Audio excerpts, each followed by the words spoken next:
Pemirsa, robohnya jembatan di Desa Muara Lawai, Kecamatan Merapi Timur Lahat disesalkan oleh Bupati Lahat Bursa Zarnubi.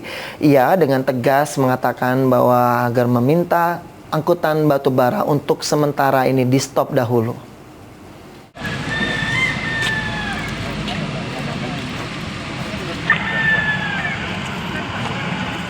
Keterangan disampaikan oleh Bupati Lahat Bursa Zarnubi saat mendatangi lokasi robohnya jembatan di Desa Muara Lawai, Kecamatan Merapi Timur Lahat bersama Wakil Bupati dan juga Kapolres Lahat.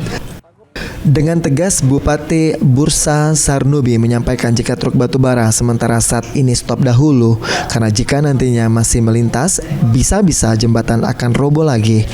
Bursa sendiri sedikit kesal dengan salah satu perusahaan batubara yang ada dan meminta agar Pemprov dapat tegas dengan masalah truk batubara ini.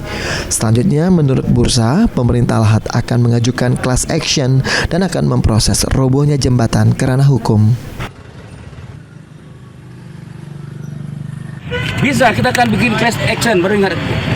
Akan dilaporkan ke Class action, kita laporkan ke polisi, ke pengadilan, kejaksaan.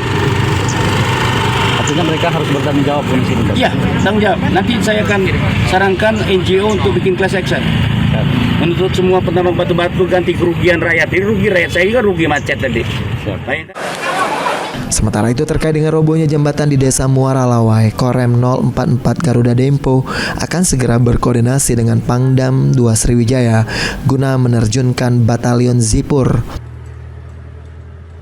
Saya laporkan ke Panglima karena di sini kita punya batalion Zipur, nanti mungkin akan dilibatkan.